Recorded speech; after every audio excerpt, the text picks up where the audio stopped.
You're listening to Hotepish with your host, Dwan B. Intelligent ish talk, intelligent shit talk, where we balance the profound with the profane.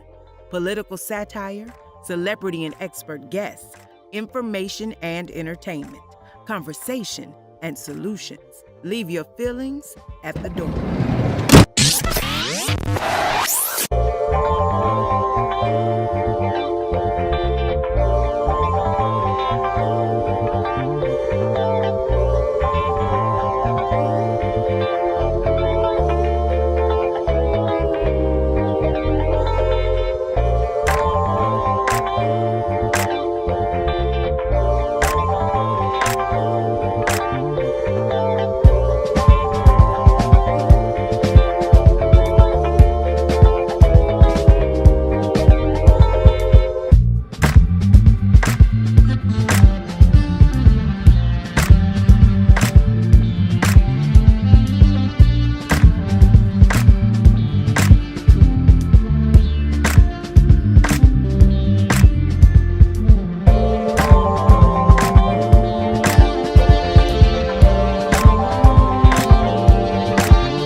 You're listening to Hotepish with your host, Dwan B.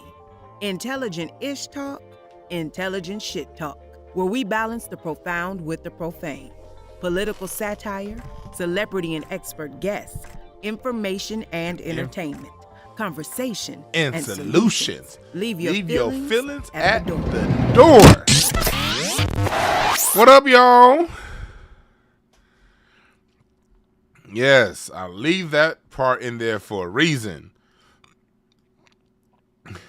Leave your feelings at the door. Especially you grown-ass men. Like I said all the time, one of my biggest pet peeves is talking to men about their emotions and feelings. That's one thing in a counseling session. That's appropriate at that point. But if somebody just say something you don't like, and you talking about your feelings, don't come to me with that shit, because I will not be nice to your feelings. As a matter of fact, I might hurt your feelings just because. What's up, DeAndre? What's up, Quan S? What's up, Star? What's up, 3J? We here. What's up, Tasha? What's up, Don Philly, Butter Love? Been thinking about going live today. I'm still tired from this past weekend in Austin. Thank you for everyone that came out to Austin, Texas, to Craig Facts Live. That shit was so goddamn fun. I can't wait to do that show live again. We need to do some shows here in LA and around the country. We had so much fun. It was a good energy to it. You know, it flowed. Just all the stand-up comics did great. Katt Went, Rito, Big Ja, Larry. Larry killed that motherfucker. Larry got an applause break. As a stand-up comic, that's kind of hard to do, get an applause break. That's something that that we do comedy for. Applause breaks in the middle of our set and a standing ovation at the end. When you get those two, you know you did your job as a comic. Dig what I'm saying? You dig what I'm saying? But we here talking about something that, you know, this started out as just I'm over here. Restream done sent me to the wrong. I done set the whole goddamn show up. And Restream has me on a whole nother. Hold on, y'all. Hold on. I did the full setup. But this stupid ass app has me on something totally different. What the fuck? What in the hell is going on? Hey, y'all, hold on for 2 minutes. I'm about to play this music real live. Give me 2 minutes to just switch some of this stuff over. And I'm about to play some music for y'all. Give me like 2 minutes, y'all. This is some bootleg bullshit. Give me 2 minutes.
Okay, we back.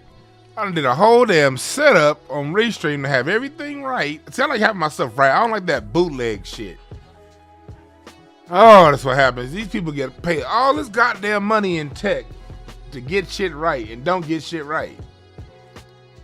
God damn. Tech dickheads. All right, we back. We back. Hell yeah. Hey, Larry killed that shit this past weekend, man. Like, that's what I've been telling y'all. Y'all need to go out to comedy shows. Y'all really need to attend live comedy because I'm telling you right now, the best comics aren't these niggas that they put on TV. The best comics don't get HBO and Showtime specials. Netflix don't fuck with the best comics. At all. At all.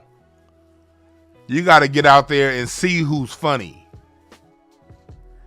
You got to get out there and see who's funny for yourself. And cats like Larry proved it.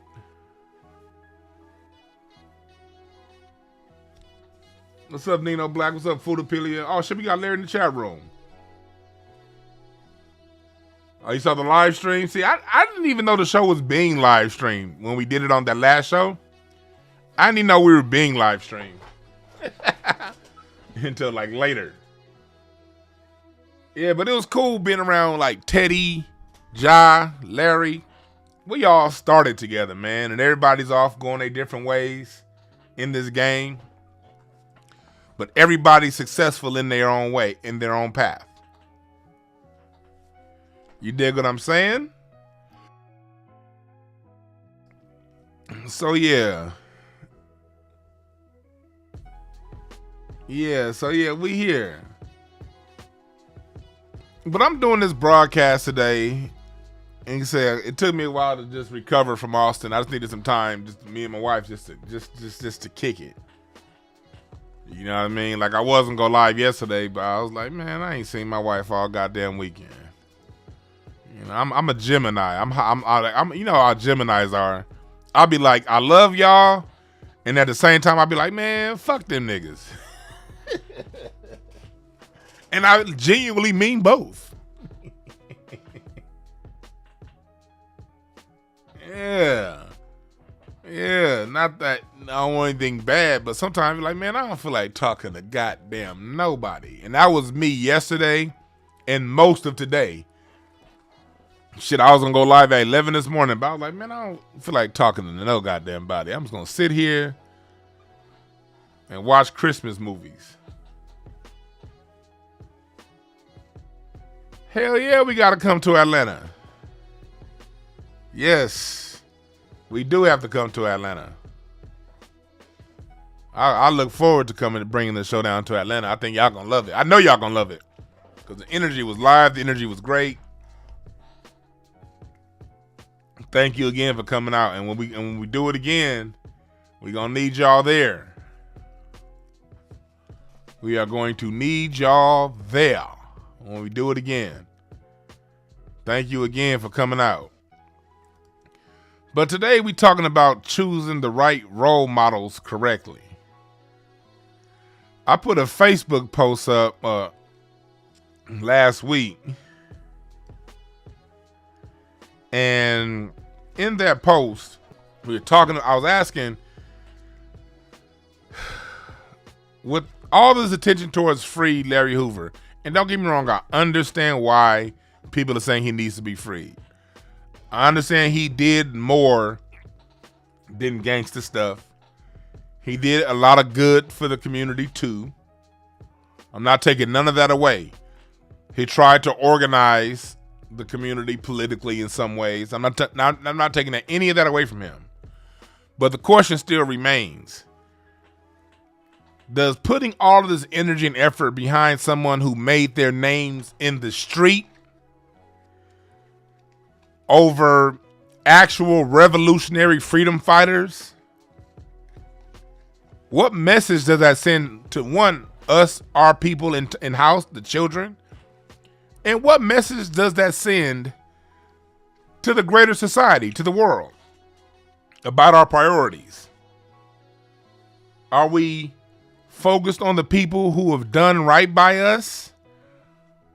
Or are we focusing on some street shit?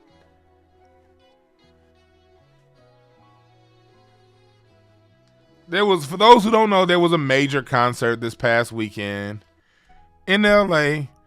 The hell, even though I was in Austin, had I been in LA, I still wouldn't have gone to. The free Larry Hoover concert with Drake and Kanye West. Two of the biggest stars on the planet. Putting their name and getting resources behind someone who's known, whose reputation was born out of street business. What message does that send to our youth? What message does that send to all of us as a people? Because you got people like me who, you know, those of you listening to me regularly, y'all know I'm very revolutionary in my mindset. But people like me are born. I don't do this for the accolades. I don't do it for the popularity. I don't do it for any of those non-tangible or even tangible benefits. Because let me tell you something right now. It ain't no real money behind doing what I do. I appreciate everybody's cash apps, and those do come through, and those do help. Cash apps definitely help. I get support from the people who listen, from you guys. But I'm already knowing with my type subject matter, with the things that I talk about, I'm not going to get a deal from Pepsi. I'm not going to get a deal from Nike or any of the major corporations that have billions and billions and billions of dollars to spend on advertisement. That money doesn't come this way. Because one thing about big money sponsorships, the main thing that big money sponsorships pay for is your silence. So if people who have a mindset of change and wanting things to change and wanting things to get better for us as a people, what incentive do they have? You don't have the major corporate sponsorships. Not going to get on any TV shows. And apparently you can't get our best and brightest, quote unquote, I'm saying that loosely. You can't get our best and brightest entertainers to back our play. But at the same time, if you're a pimp, if you're a drug dealer, if you're a quote unquote gangster, if you a street dude, you can get your name dropped by the hottest rappers alive. You can get TV shows made after you like Snowfall. You got whole series out there, American Gangster. And you can get the two biggest stars on the planet to throw a concert in your name. Let me break this down. This is why I'm bringing this up. Human beings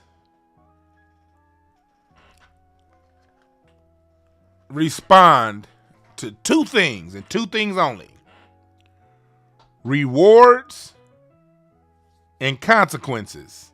Yeah, BMF is another show.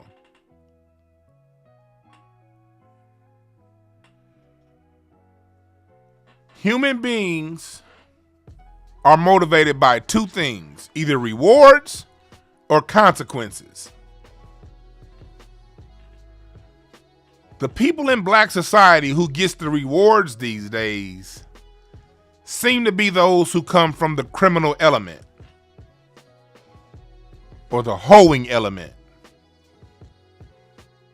or the non-constructive element of our society. Those seem to be the people that get the biggest rewards. The biggest consequences, unfortunately, that comes to the revolutionaries. The people who have stood up and said something, the message that we've gotten from them is either imprisonment or death.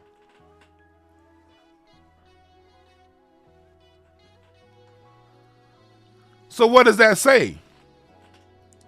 What message does that deliver? It's a question that we got to ask.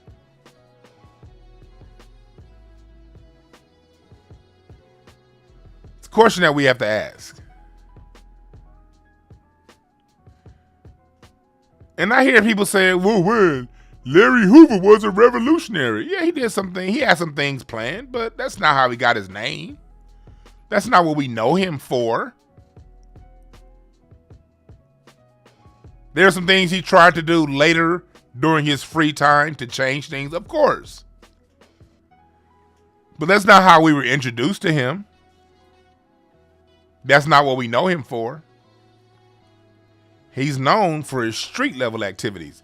And I don't give a fuck what any of you niggas say to try to change that. We're not going to revise history because you have a certain feeling about somebody. We're going here at my show, we talk about what is, not what things should be. We talk about things from the standpoint of how they are, not the fantasy of what you want them to be. We know Larry Hoover as a street dude that united the streets of Chicago. That's what we know him all for.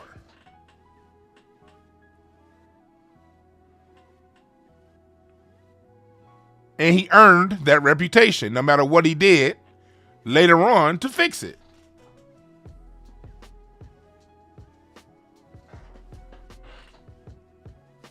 We have grown black people defending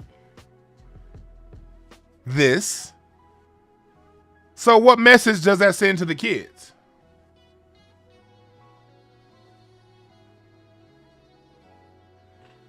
Ronald Haskins, most of America doesn't live in the Midwest.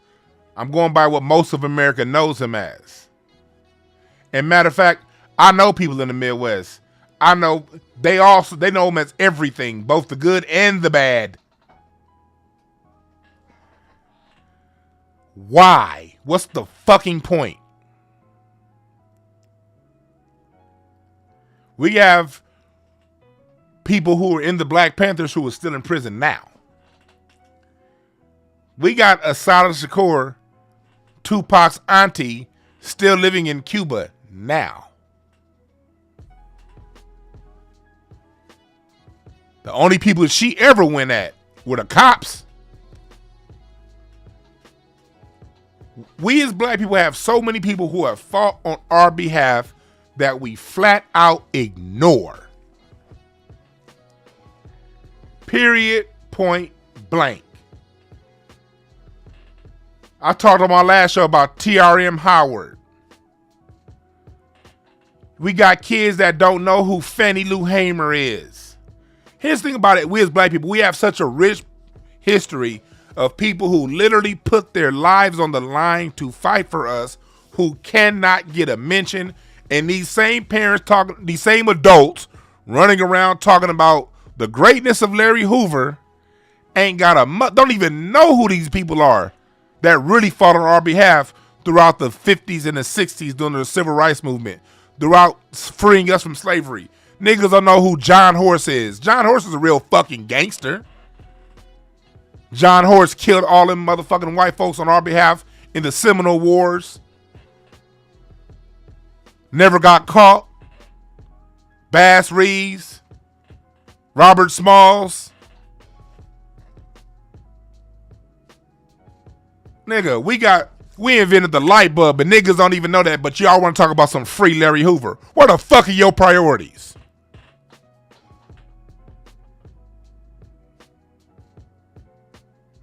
I'm not going to sit here and let a whole bunch of wannabe street niggas tell me about, and again, this is no disrespect to Larry Hoover. I'm not disrespecting him. I'm not disrespecting Larry Hoover at all. I'm going at you niggas that's supporting this bullshit Because just because Jay Prince and the mainstream media gives it to us don't mean we have to accept it. I don't have to accept everything that they throw our way and just because it sounds good. Man, all the things that we invent, you got black people, black children, black adults walking around right now, can't stand being black, don't like being black because all they see is these negative images of black. Every time you see, what did I talk about on my show last week? Black jail being synonymous. Black and criminal being synonymous.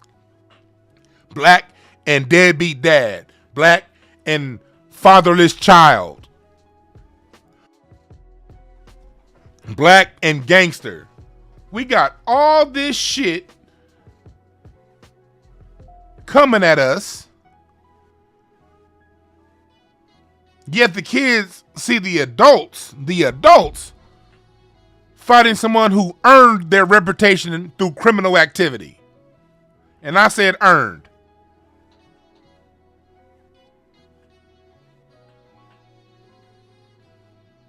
When the free niggas who done did shit to fuck up our community while ignoring those who did nothing but bring good to our community with no harm involved. And we ignore these niggas. We ignore Hiram Revels. We ignore all of these great black people to focus attention on someone who, no matter what they, again, in spite of what he did later in life, earned their reputation through criminal activity.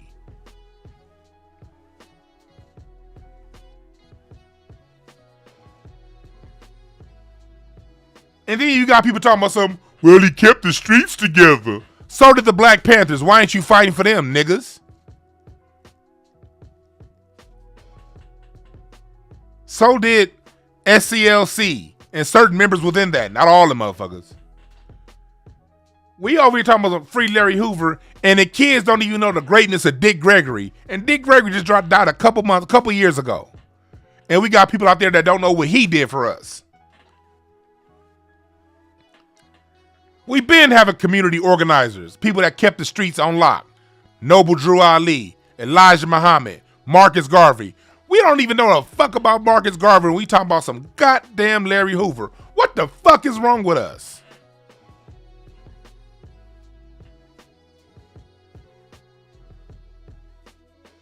What's wrong with us? We celebrating dysfunction. And then turn around and be like, man, see, white folks, that's why, man, we our own worst enemy. See, don't nobody take black folks serious. See? Well, guess why, nigga? We got black people who invented the goddamn lawnmower and we don't even know it. But we celebrating somebody that got other black people killed over illegal substances.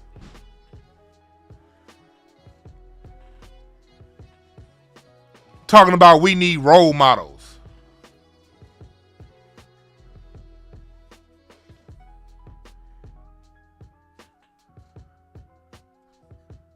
We got some of the slow tropes in the room.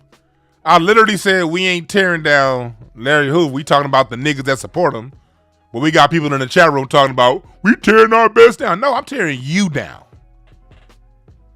I'm tearing people down who think like you. Because just because they give it to us don't mean we got to support it. And I don't mind if Larry Hoover got free. That's fine. I'm not against it. But why is he somebody that we even lionize as a people? Look, black people. The hood, the ghetto, drug dealing, all that shit is a condition. It's not an identity. You got too many black folks going around, I'm from the hood. The hood made... No, nigga. The hood is a condition. It's not an identity. We were thrown in ghettos as we were moved from the South. As Black America migrated from the South,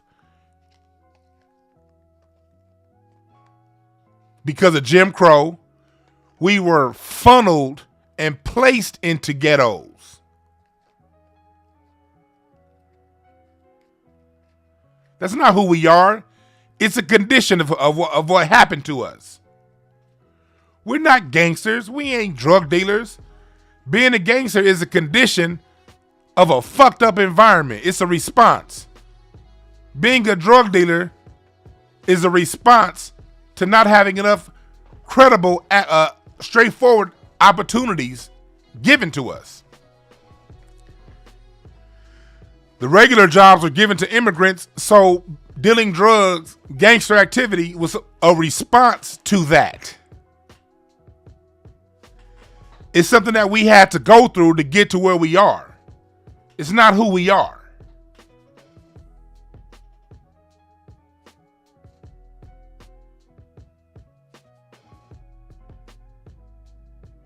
It's not who we are.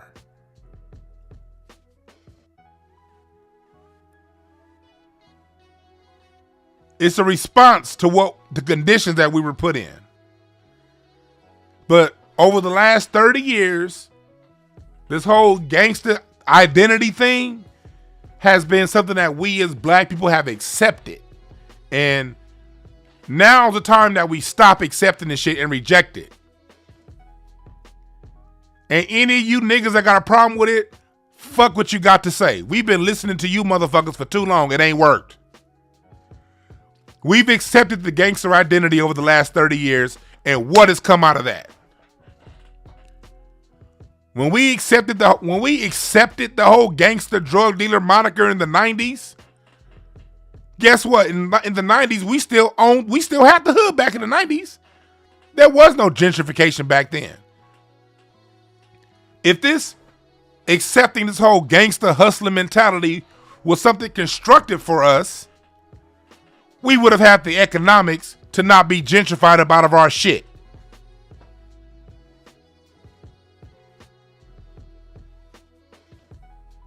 And I don't buy that we only know what we know bullshit either.